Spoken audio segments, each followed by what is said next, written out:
The water at Lake Mead seems to be getting lower, and Alexis Ann brings us the latest on the construction project that will improve these conditions. If you ever wanted to use your cell phone on a plane, we may have some good news for you. I will be talking to Miss Silver Rose and her coach to discuss her new title and how it helps a special organization. All that and more, right now it's Studio G.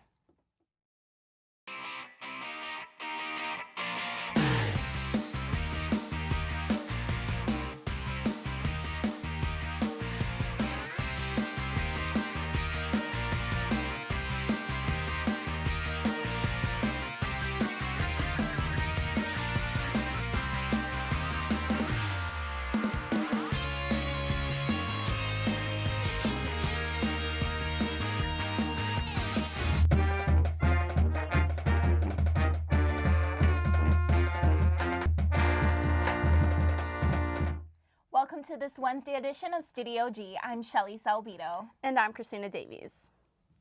We live in a desert, so it is no secret that water is always in short supply. Alexis Ann is here to report on a new project that might help conserve our supply. Alexis? Beyond the glitz and glam of the Strip, Nevada has felt the impact of the drought in the Colorado River Basin. The drought has had a critical effect on Las Vegas's main water source. The city relies on Lake Mead for 90% of its water supply. An $817 million project is currently underway to assist the declining lake levels. Well, we're building a new intake to supply water to the Las Vegas Valley. And we're doing this because we've been in an ongoing drought for the past 12 years or more, and the lake has substantially declined to a point where we might lose one of our existing intakes. Construction started back in 2008. The project consists of a 3-mile-long tunnel that will convey water from the deepest parts of Lake Mead into the Las Vegas Valley. In addition, we've got a 24-foot diameter tunnel boring machine. That's like a 24-foot diameter drill bit that is coring its way under the earth, through the rock, through the sand, through all of the material to make a 3-mile-long tunnel. I'll put this into perspective. The lake is about half a mile away, and the entire area behind me was once underwater. This used to be a popular place for jet skiing, and it is currently under construction. The purpose of the project is to access better water quality because the lake is declining because of the drought, and also preserve our existing capacity. The lake has dropped 120 feet in the past decade. At this rate, we could potentially lose access to intake number 1. If we lose intake number 1, we lose half of our capacity to bring drinking water into the valley. That's one of the reasons why intake number 3 is so critical. This project is crucial for ensuring drinking water for future generations who will call Las Vegas home. As the water provider for the entire Las Vegas Valley, it is our responsibility to ensure that every time you turn on the tap, you get the water that you need. This is one of the biggest construction projects that the Southern Nevada Water Authority has taken on. The operational completion date has recently been revised to the summer of 2014. As a community, taking efforts in water conservation will help out tremendously. Every gallon saved makes a difference. From the newsroom, I am Alexis Ann. Thanks, Alexis. 'Tis the season for Christmas trees, family time, and of course, shopping. Economists and retailers alike are hoping all the holiday purchases will boost sales and drop unemployment rates. Reporter Tommy Lauren updates us on the state of Nevada's economy. The numbers are in. The Bureau of Labor Statistics reported things are looking up, but don't get too excited. Unemployment rates in 28 states did fall in October, and non-farm payroll employment increased in 34 states. The trend is on the upswing compared to September's reports. Those states that have consistently held the highest jobless rates in the country saw some modest improvement in October. Nevada, our very own battle-born state, has held the not-so-illustrious title of highest unemployment rate nearly every month since early 2010. We did improve this past month. A little bit. The Silver State now has an unemployment rate of 9.3%. That's only a tenth of a percentage point below September's, but a full percentage point lower than this time last year. UNLV political science professor David Demore is encouraged by the numbers, but remains cautiously optimistic.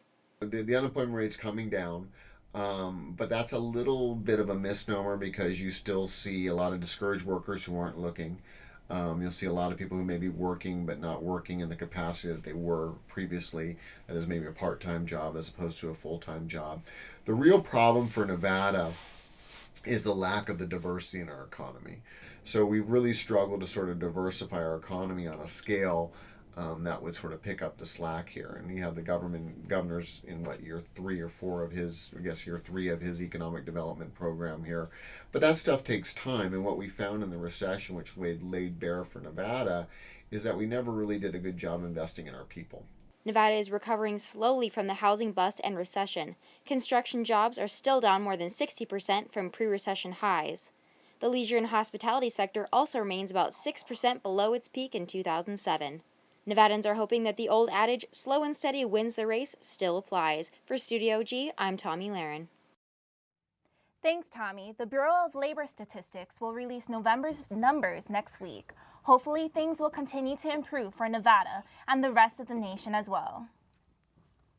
Using cell phones on planes has never been allowed, but the Federal Communication Commission is having second thoughts about keeping that as a rule. Reporter Elena Ledbetter brings us more. Last month, the FCC released a report about how cell phones may now be allowed to be used on planes. So we came to McCarran Airport to see what passengers think about that. I don't think it's a good idea. Yeah, absolutely I can. I disagree. No, I think we're going to have to wait and see. More than 20 years ago, the FCC prohibited the use of cell phones on planes to protect against radio interference to cell phone networks on the ground. Due to increases in technology, next week the age-old rule will be changed. Washington, D.C. chairman on the FCC proposal, Tom Wheeler, made a statement saying, quote, "If the commission adopts this proposal after the public has had the opportunity to comment, it will be only a technical advisory and update to our rules. There is nothing in the proposal that prohibits airlines from developing whatever in-flight phone usage policy they may wish." To allow passengers to use their cellular devices, airlines would have to install an airborne access system that would provide the wireless connection for the passengers. But according to those we spoke to at McCarran, they have mixed opinions. If you're going to have the guy next to you yapping on a phone for 2 hours, I don't think that's going to make the flight enjoyable.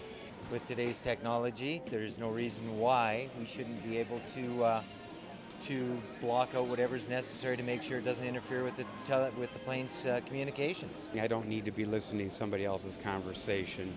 I would think their conversation should be private.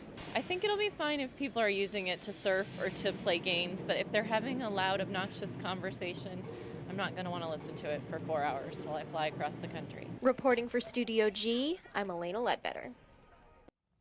If you want your opinion to be heard about this change, consumers can call the FCC's toll-free number at 1-888-225-5322.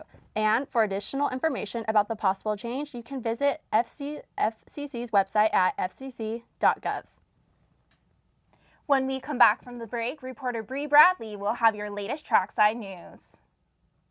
And later, we'll tell you why this crown winner had to build her dress out of recyclable material. Don't touch that mouse. We'll be right back.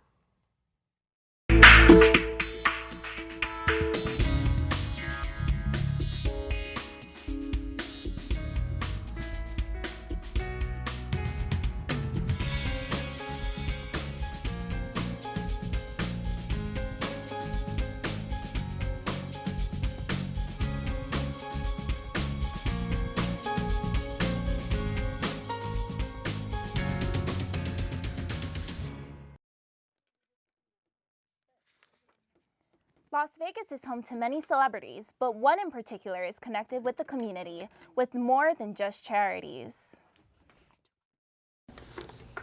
Star quarterback from Santa Barbara, California, and former UNLV alum, and most of you know him as the quarterback for the Eagles, Randall Cunningham is now a leader in the Las Vegas community. Randall Cunningham isn't a celebrity to hide from the community, but instead he is involved and out to make a positive impact. He is the founder of the Nevada Gazelles Track Club and the founding pastor of the church Remnant Ministries. Randall's focus is to bring up and influence the future generation. Being a leader in the community when it comes to the youth in sports is something I love doing because, you know, the kids are our future. And I really believe that when I look back to my life, there were people who were pouring into me. And if they hadn't poured into me, then I would have never heard when you make it, don't forget where you came from. One of his athletes, Sydney Land, attends Bishop Gorman High School and looks up to Randall. I know that he would never tell us anything wrong, and everything he's taught me so far has worked, so I trust him to give me good advice. Sydney's father, Michael Land, attends Randall's church and describes him as a pastor. He's probably, if not one of the most sincere people as far as his effort as a pastor and what he wants to do for the kids mainly and the community. Pastor Randall, or as some call him, Coach, is all about giving back. When people see what celebrities do in the community, I believe it has an impact on other people, and it does become contagious. And I just give back to give back. I don't give back to receive. Randall's outlook on life may be something we want to keep in mind. Someone who is living with a purpose to help others grow and succeed. For Studio G, I'm Jordan Hardy. Randall Cunningham says he hopes to see the Rebel football team be announced for a bowl game and plans on being there to support his alma mater. Now let's send it over to Bree Rowley for Trackside.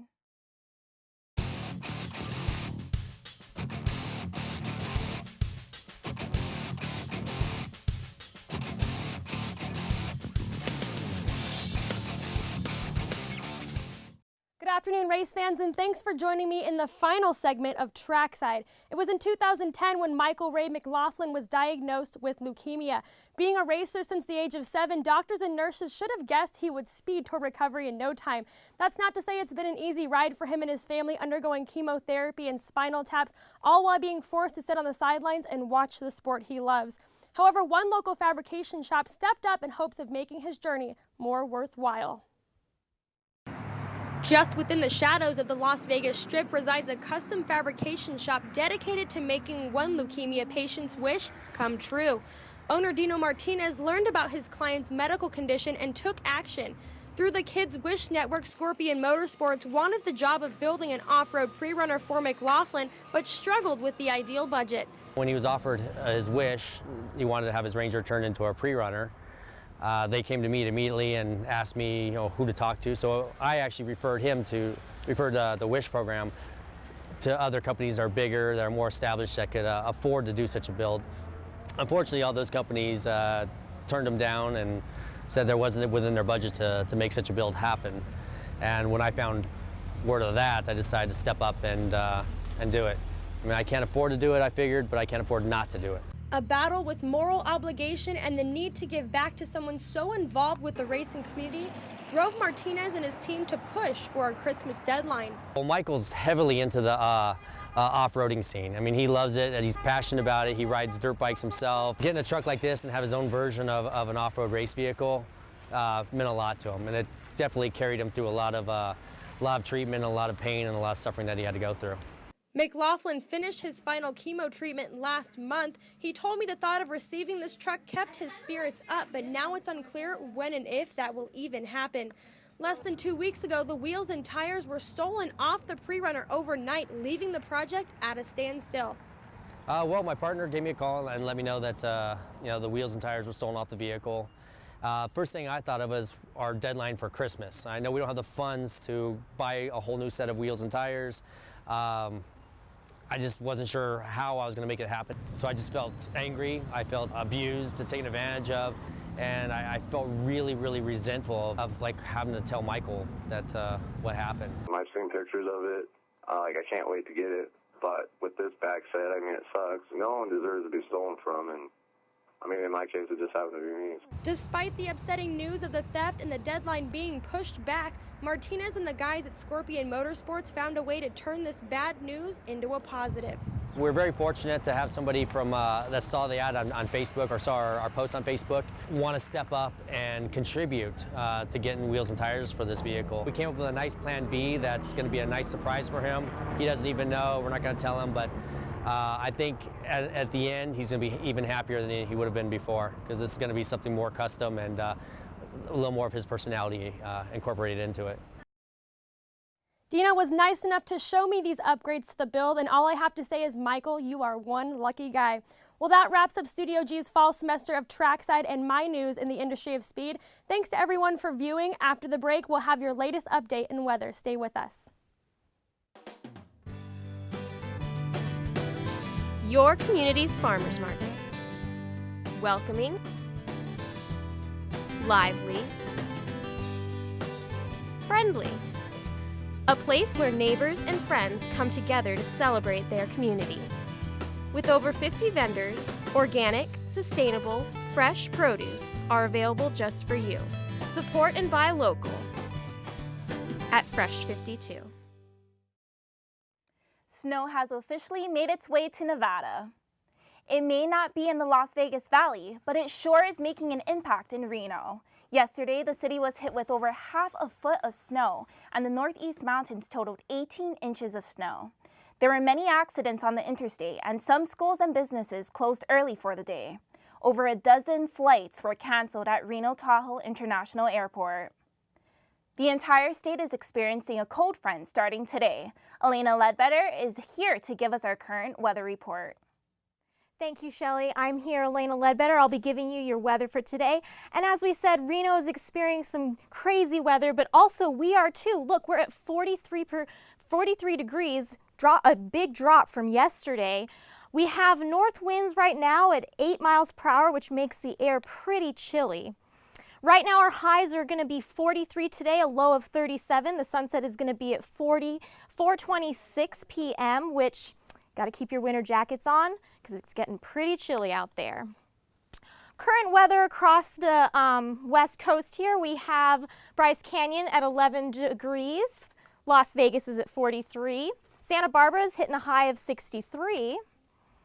Our satellite radar, as you can see, we have the winter storm Cleon moving its way from the west coast into the Midwest. By Thursday, it should be out of our region.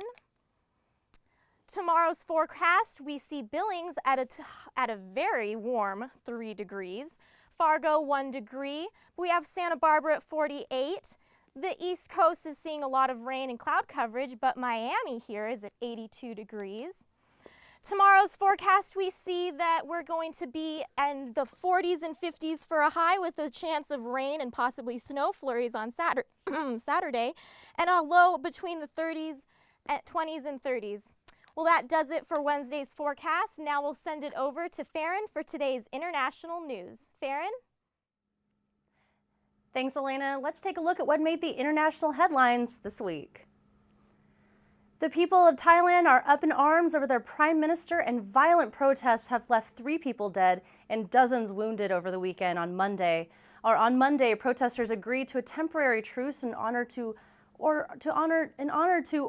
a Thai king's birthday, but many protesters are threatening to resume today unless their prime minister steps down. The head of the opposition movement insists she is a proxy for her older brother, who is facing conviction charges. The current unrest was sparked by a recent failed amnesty bill that would have given him leave to return to Thailand, something that protesters are opposed to. The head of the movement also mentioned the fighting would continue until the government is toppled and the power is given back to the people. Another body was found Sunday in the wreckage of a Scottish pub following Friday's fatal helicopter crash in Glasgow on Monday. At least 9 people are now known to have been killed and 12 remain in hospitals. The bar was packed with around 150 people listening to a band play Friday night when the helicopter came crashing through the roof. On Monday, rescue workers lifted the helicopter from the crash site by crane. Officials are afraid they might find more bodies as they lift other bits of debris from the crumbling building. The remains of the latest victim has yet to be identified. On a lighter note, a fairy tale gown worn by a princess is set to go under the hammer at Carrie Taylor Auction House. The David Elizabeth Emanuel creation was worn by Princess Diana for many times and is known to be one of her most fairy tale-like dresses. The ensemble includes a petticoat, removable sleeve panels, and a matching headband, which Princess Diana usually opted for a tiara instead. Taylor says the dress is expected to fetch over $130,000 when it goes on auction in London. That's all the time we have left for international news, but we'll be back with more Studio G. Stay tuned.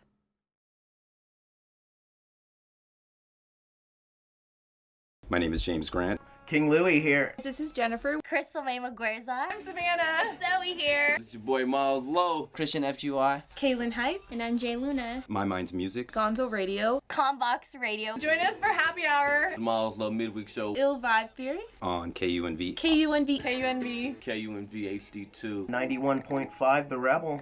Broadcast on Repcast.com.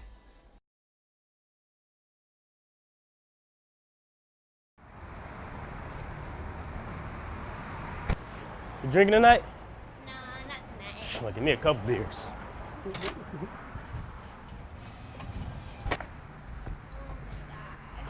You want some? No, stop. Come on, just Stop. take a drink. No. It's just a drink. I have to drive us home. Can I'm you even good. walk in a straight line? Yes, want me to show you? Oh, yeah, you're good. Man, what are you talking about? I got this. Just give me the keys, please. I ain't drunk though. Welcome back from the break. Joined with me is Courtney Murs, Miss Silver Rose, sister of Sigma Theta Psi, and Michael Puga, brother of Omega Delta Phi. Thank you for joining us today. So, Michael, can you please explain to us what the Miss Silver Rose pageant is? Basically, this is our second time doing it. It's a pageant for basically women to compete and build awareness for CASA. We have several events going on. But the whole concept of it is really to just build awareness and raise money for CASA. Can you explain what CASA is? Yeah, CASA stands for Court Appointed Special Advocates, and basically they deal with the children in the court system that were in abused or neglected homes. Their main focus is to make sure these children have a safe environment and they continue to grow in society. Okay, and in the latest pageant, how much, can you guys disclose how much money you guys raised? Yeah, we raised over $1,000 in money and gifts. Okay, that's really great. All right, and so Courtney, what did you do to prepare for this pageant? So basically, my team, my sorority, we had to make a dress out of material, recycled materials. We used newspaper and duct tape. We used purple. Oh, and we actually have a picture of that dress if we want to bring it up. Okay. So we use like purple duct tape because our colors are purple, black, and gold, and then we just use newspaper. So it's basically all that the dress was. We also had to come up with the skit portraying the brothers of Omega Delta Phi, which was a lot of fun. And we had to come up with a stroll, which basically is like dancing like in a line and just being like in a group. It was really, really fun, and we went like super hard. You guys have to watch it one day.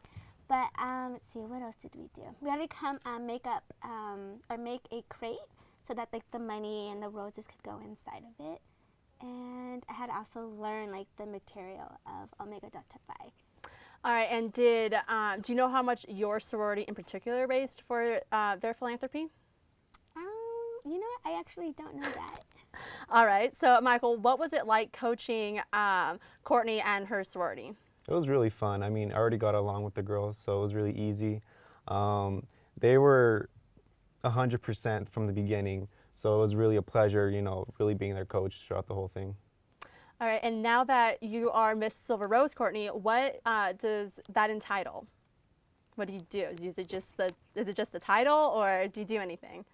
Well, we're going to actually help out for the event that's going on the 14th for CASA. So basically, just going to make sure we're around and just helping the awareness and, I mean, just being like the face of like Miss Silver Rose and CASA. And Michael, what are the upcoming events for CASA? This week, there's actually an event going on at Remedies. It's a bar on Lake Mead, I believe. And basically, they're having like a barbecue. You could also come donate toys. And all the proceeds go for the CASA Angel Tree event. In that event, we host over 3,000 kids in the Las Vegas Valley. We provide a series of gifts, $50 to $80 worth for each child. And it's a big event. We have a lot of toys, a lot of inflatables, things like that for the kids to go to. And that event is actually next week, December 14th, from 10 to 3, I believe. And that's going to be a fun event.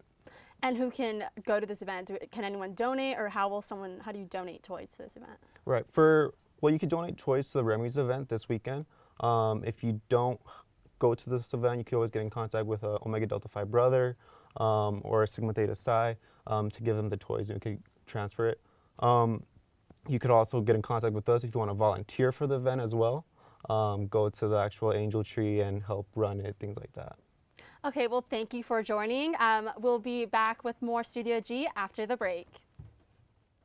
G Dec promotes personal and professional development through competitive events, community involvement, and leadership development. I joined DECA because I wanted to get out of my comfort zone. So I got to meet people, network, and definitely work on my public speaking. To join DECA, it's a very simple process. You have to pay a $25 membership fee. You can either come to our next meeting, our website, which is unlvdeca.co.vu. We're open to all majors who are interested in business, finance, or hospitality-related fields.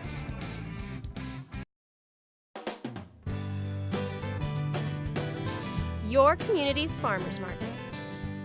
Welcoming, lively, friendly. A place where neighbors and friends come together to celebrate their community. With over 50 vendors, organic, sustainable, fresh produce are available just for you. Support and buy local at Fresh 52. Heather Abbott was one of the victims of the Boston Marathon bombing. Her left leg was so mangled from the explosion that she had part of it amputated. She wanted to remember her leg the way it was before the explosion, and today she is again walking on 4-inch stilettos on her prosthetic leg. Nothing short of miraculous. It looks lifelike. The cosmetic cover color matched to her skin tone down to the freckles and creases on the heel. Heather now has 4 prosthetic legs. I can go out in public now with part of my leg exposed and nobody's staring at it because they can't tell. You can kind of see where there's like shaving marks where, somebody would have shaved. It looks like my old self again when I wear it. Heather had no idea she'd get this far until amputee advocate Aviva Drescher walked in her hospital room. For Heather, having a highly cosmetic cover that matches her remaining leg was essential to her recovery, and she now walks around in public with confidence. On to some lighter news. Everyone knows bigger is better in Texas, and now they have a gingerbread house to prove it. This house was just inducted into the Guinness Book of World Records. It measures over 39,000 cubic feet. In order to qualify in the record books, it has to be edible. The creator of the house, Michael Menchaca, is no stranger to that. He is actually a chef at a 5-dining restaurant and doesn't consider himself a pastry baker. This is the first outdoor gingerbread house, so the weather was a factor. To give you some perspective, the gingerbread house is a whopping 35,000 calories, but it will not be eaten anytime soon. So, have you built a gingerbread house before? I have, but it's not as big as that one in Texas. Yeah, mine's a really small gingerbread house, but I must say, I'm excellent at building them. Well, that's all the news we have for you on this last Wednesday edition of Studio G. And for the season, I'm Christina Davies. And I'm Shelly Salvito. Have a great day, Las Vegas.